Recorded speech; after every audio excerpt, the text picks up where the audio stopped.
JDS ಪಕ್ಷದ ಕಚೇರಿ JP ಭವನದಲ್ಲಿ ವಿಶ್ವ ಕಾರ್ಮಿಕರ ದಿನಾಚರಣೆ ಕಾರ್ಯಕ್ರಮವು ಜರುಗಿತು. ಈ ಕಾರ್ಯಕ್ರಮವನ್ನು ಮಾಜಿ ಶಾಸಕರು ಹಾಗೂ ಗ್ರೇಟರ್ ಬೆಂಗಳೂರು ಜನತಾದಳ ಜಾತ್ಯತೀತ ಪಕ್ಷದ ಅಧ್ಯಕ್ಷರಾದ ಶ್ರೀ ಎಚ್.ಎಂ. ರಮೇಶ್ ಗೌಡರವರು ಉದ್ಘಾಟಿಸಿದರು. ವಿವಿಧ ಕಾರ್ಮಿಕ ಕ್ಷೇತ್ರದಲ್ಲಿ ಸೇವೆ ಸಲ್ಲಿಸಿರುವ 25 ಜನರಿಗೆ ಶ್ರೀ ಎಚ್.ಡಿ. ಕುಮಾರಸ್ವಾಮಿ ಕಾರ್ಮಿಕ ರತ್ನ ಪ್ರಶಸ್ತಿಯನ್ನು ನೀಡಲಾಯಿತು. ಈ ಸಂದರ್ಭದಲ್ಲಿ ಮಾಜಿ ಸಚಿವರಾದ ಶ್ರೀಮತಿ ಲೀಲಾದೇವಿ ಆರ್. ಪ್ರಸಾದ್ ರವರು, ಮಾಜಿ ಶಾಸಕರಾದ ಶ್ರೀ ಕೆ.ಎ. ತಿಪ್ಪೇಸ್ವಾಮಿ ರವರು, ಗ್ರೇಟರ್ ಬೆಂಗಳೂರು ಕಾರ್ಮಿಕ ವಿಭಾಗದ ಅಧ್ಯಕ್ಷರಾದ ಶ್ರೀ ಎಂ. ಗೋಪಾಲರವರು, ಗ್ರೇಟರ್ ಬೆಂಗಳೂರು ಮಹಿಳಾ ಅಧ್ಯಕ್ಷರಾದ ಶ್ರೀಮತಿ ಶೈಲಾ ಸಂತೋಜಿ ರಾವ್ ರವರು, ಬೆಂಗಳೂರು ಪಶ್ಚಿಮ ಜಿಲ್ಲಾಧ್ಯಕ್ಷರಾದ ಶ್ರೀ ಟಿ. ತಿಮ್ಮೇಗೌಡರವರು ಹಾಗೂ ಮಹಿಳಾ ಮುಖಂಡರು, ಪಕ್ಷದ ಇನ್ನಿತರ ಮುಖಂಡರು, ಕ್ಷೇತ್ರದ ಅಧ್ಯಕ್ಷರು, ವಿಭಾಗಗಳ ಅಧ್ಯಕ್ಷರು ಮತ್ತು ಕಾರ್ಮಿಕ ವಿಭಾಗದ ಮುಖಂಡರು, ವಾರ್ಡ್ ಅಧ್ಯಕ್ಷರು ಹಾಗೂ ಕಾರ್ಯಕರ್ತರು ಭಾಗವಹಿಸಿ ಯಶಸ್ವಿಗೊಳಿಸಿದರು. ಪಕ್ಷದ ವತಿಯಿಂದ ಮತ್ತೊಮ್ಮೆ ಅಭಿನಂದನೆಗಳು ಹೇಳಿ, ಇವತ್ತು ವಿಶ್ವ ಕಾರ್ಮಿಕರ ದಿನಾಚರಣೆನ ನಾವು ಆಚರಣೆ ಮಾಡ್ತಾ ಇದ್ದೀವಿ. ಇಲ್ಲಿ ಕುಳಿತಿರ್ತಕ್ಕಂಥವ್ರು ನಾವು ಎಲ್ಲರೂ ಒಂದು ರೀತಿ ಕಾರ್ಮಿಕರೇನೆ. ಅವರು ಸ್ವಲ್ಪ ಇನ್ನೊಬ್ಬರಿಗೆ ಒಂದು 10 ಜನಕ್ಕೆ ಶಕ್ತಿ ತುಂಬಂತ ಶ್ರಮಿಕರು ಇರ್ಬೋದು.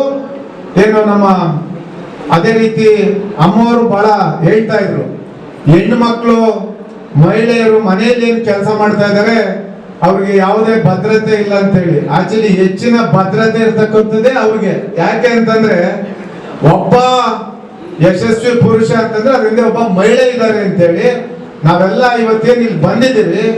ನಮ್ಮ ಮನೆಯವರು ಇರ್ಬೋದು, ನಮ್ಮ ತಾಯಿ ಇರ್ಬೋದು, ತಂಗಿ ಇರ್ಬೋದು, ಅಕ್ಕ ಇರ್ಬೋದು.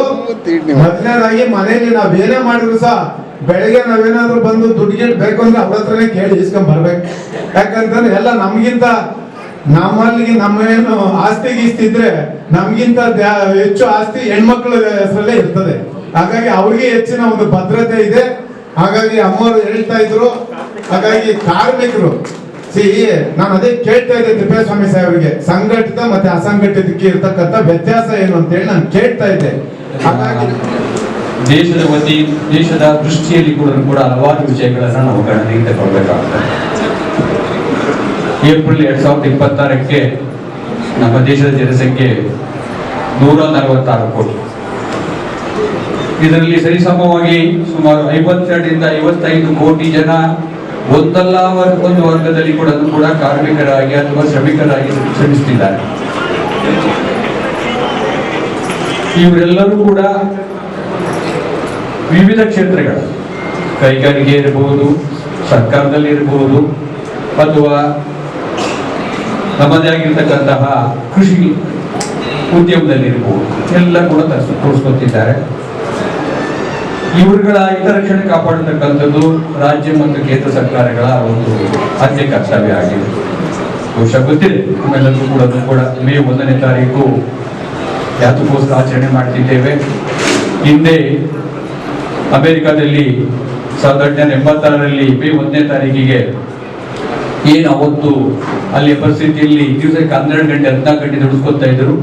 ಅದರ ವಿರುದ್ಧವಾಗಿ ನಡೆದಂತ ಒಂದು ಚಳವಳಿಯಲ್ಲಿ 8 ಗಂಟೆಗೆ ಅದು ಆ ಶ್ರಮಿಕರ ಕೆಲಸ ಅಷ್ಟಕ್ಕೆ ಇರಬೇಕು ಅನ್ನೋ ದೃಷ್ಟಿನಲ್ಲಿ ಅವತ್ತು ಹೋರಾಟ ನಡೆಯಿತು. ಆ ಹೋರಾಟದ ಹಿನ್ನೆಲೆಯಾಗಿ ಪ್ರತಿ ವರ್ಷವೂ ಕೂಡ ನಾವು ಕಾರ್ಮಿಕ ದಿನಾಚರಣೆಯನ್ನು ಕೂಡ ಮಾಡ್ತಿದ್ದೇವೆ. ತಮ್ಮೆಲ್ಲರಿಗೂ ಗೊತ್ತಿರಬೇಕು, ಇದು ಬಹುತೇಕವಾಗಿ ಎಲ್ಲಿ ಕಮ್ಯುನಿಸ್ಟ್ ಕಂಟ್ರಿಗಳಿದ್ದಾವೆ, ದೇಶಗಳಿದ್ದಾವೆ, ರಷ್ಯಾ ಇರಬಹುದು, ಪೋಲ್ಯಾಂಡ್ ಇರಬಹುದು, ಚೀನಾ ಇರಬಹುದು, ಮತ್ತು ಇತರ ಎಲ್ಲಿ ಈ ಟ್ರೇಡ್ ಯೂನಿಯನ್ಸ್ ಬಲವಾಗಿದ್ದಾವೆ, ಸಂಘಟನೆಗಳು ಬಲವಾಗಿದೆ, ಅಲ್ಲಿ ಕೂಡ ಇವತ್ತು ವೈವಿಧ್ಯಮವಾಗಿ ಕಾರ್ಮಿಕರ ಏನು ಸಂಘಗಳಿದ್ದಾವೆ, ಸರ್ಕಾರಗಳಿದ್ದಾವೆ, ಎಲ್ಲರೂ ಕೂಡ ಕಾರ್ಮಿಕರ ಹಿತರಕ್ಷಣೆಗಾಗಿ ದಯವಿಟ್ಟು ಮಹಿಳೆಯರ ಪರವಾಗಿ ಕೇಳ್ಕೊಳ್ತಾ ಇದ್ದೀನಿ. ನಮ್ಮ 28 ಕ್ಷೇತ್ರದ ಅಧ್ಯಕ್ಷರುಗಳು ಮತ್ತೆ ವಾರ್ಡ್ ಅಧ್ಯಕ್ಷರುಗಳು ಏನಿದ್ದಾರೋ ದಯವಿಟ್ಟು ಗೋಪಾಲ್ ಅವರು ನಮಗೆ ಒಂದು ಮಾತು ಕೊಡ್ಬೇಕು. ಇವತ್ತು ಎಲ್ಲ ಅಧ್ಯಕ್ಷರುಗಳ ಮುಖಾಂತರ ಮಹಿಳಾ ಅಧ್ಯಕ್ಷರುಗಳು ಕೆಲಸ ಮಾಡ್ತಾ ಇರೋಂಥವ್ರಿಗೆ ಲೇಬರ್ ಕಾರ್ಡ್ಗಳ ಅವಶ್ಯಕತೆ ಇದೆ. ಮತ್ತು ಯಾವೆಲ್ಲ ಸೌಲಭ್ಯಗಳು ನಮ್ಮ ಬೆಂಗಳೂರು ನಗರದಲ್ಲಿ ಒಂದು ಗ್ರೇಟರ್ ಬೆಂಗಳೂರಿಂದ ಬರುತ್ತೋ ಅದು ನಮ್ಮ ಕಚೇರಿ ತನಕ ತಲುಪ್ತಾ ಇಲ್ಲ. ಹೆಣ್ಮಕ್ಳಿಗೂ ಅದ್ರ ವಿಚಾರ ಗೊತ್ತಿಲ್ಲ.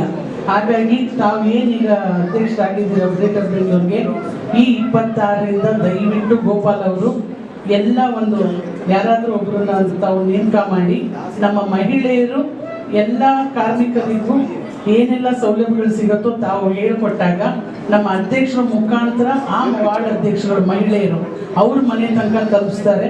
ಹಾಗೆ ಇವತ್ತಿನ ಗೋಪಾಲ್ ಸರ್ ಅವರು ನಮ್ಮ ಮಹಿಳಾ ವಿಭಾಗದಲ್ಲಿ ನಮ್ಮ ರೇಣುಕಾ ಅಂತ ಆಟೋ ಓಡಿಸ್ತಾರೆ, ಅವ್ರನ್ನ ಕರೆದು ಇವತ್ತು ಅವ್ರಿಗೆ ಗೌರವನ ಸೂಚಿಸ್ತಾ ಇದ್ದಾರೆ.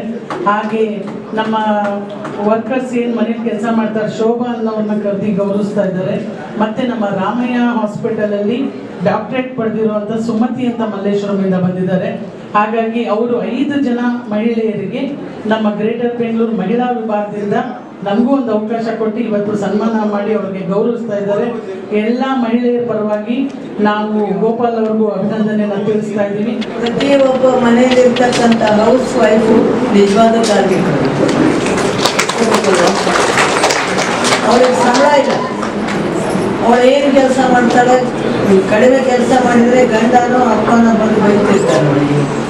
ನಿಜವಾದ ಕಾರ್ಮಿಕರಂದರೆ ನಮ್ಮ ದೇಶದಲ್ಲಿ ಯಾರು ಇವತ್ತು ಮನೆಯಲ್ಲಿ ಇಡೀ ದಿವಸ ಕೆಲಸ ಮಾಡ್ತಾರೆ ಅವರು ನಿಜವಾದ ಕಾರ್ಮಿಕರು ಅಂತ ಯಾಕೆ ಮಾತಾಡ್ತಾ ಇದ್ದೇನೆಂದರೆ ತುಂಬ ಜನ ಅಕ್ಕಂಗಿಯರು ಕೂತ್ಕೊಂಡಿದ್ದಾರೆ. ಯಾವ ಫೆಸಿಲಿಟೀಸ್ ಇದೆ ಮಹಿಳೆಯರಿಗೆ? ಕಾರ್ಮಿಕ ಸೆಕ್ಟರ್ನಲ್ಲಿ ಏನು ಕಾರ್ಖಾನೆಯಲ್ಲಿ ಕೆಲಸ ಮಾಡೋರು ಅಷ್ಟಕ್ಕೆ ಮಾತ್ರ ಅವರಿಗೆ ಸಂಬಳ ತಗೊಂಡು ಇವತ್ತಿನ ದಿವಸ ಅವರಿಗೆ ರೆಕಗ್ನೈಸ್ ಆಗ್ತದೆ. ಹೊಲದಲ್ಲಿ ಕೆಲಸ ಮಾಡ್ತಕ್ಕಂಥ ಮಹಿಳೆಯರಿಗೆ ಏನು ಫೆಸಿಲಿಟೀಸ್, ಹಣ್ಣು ಮಾರೋರಿಗೆ ಏನಿದೆ, ಹೂ ಮಾರೋರಿಗೆ ಏನಿದೆ, ಅವರೆಲ್ಲ ಕಾರ್ಮಿಕರಲ್ಲಿ ಬೈಬೇಕು. ಬೀದಿಯಲ್ಲಿ ವ್ಯಾಪಾರ ಮಾಡುವವರೆಲ್ಲ ಕಾರ್ಮಿಕರಲ್ಲಿ ಬೈಬೇಕು. ಅವರಿಗೆ ಸೆಕ್ಯೂರಿಟಿ ಏನಿದೆ, ಅವರಿಗೆ ಯಾರು ಅವರು ಅವ್ರ ಬಗ್ಗೆ ಅವ್ರ ಮಕ್ಕಳ ಬಗ್ಗೆ ಕಾಳಜಿ ವಹಿಸ್ತಾರ ಅವ್ರು ನಿಜವಾಗ್ತಾರೆ. ಅವ್ರ ಬಗ್ಗೆ ಚಿಂತನೆ ಮಾಡ್ತಕ್ಕಂಥದ್ದಿದೆ. ಇದು ಅನ್ಸೆಕ್ಟರ್ ಆರ್ಗನೈಸೇಷನ್, ಕಾರ್ಮಿಕ ಸೆಕ್ಟರ್. ಇದಕ್ಕೊಂದು ಆರ್ಗನೈಸೇಷನ್ ಆಗ್ಬೇಕು, ಇದಕ್ಕೊಂದು ಶಕ್ತಿ ಬರಬೇಕು. ಇದು ಒಂದು ಎಲ್ಲ ಬೇರೆ ಸಂಸ್ಥೆಗಳ ಥರ ಗಟ್ಟಿ ಸಂಸ್ಥೆ ಆಗಬೇಕು ಅಂತ ನಾನು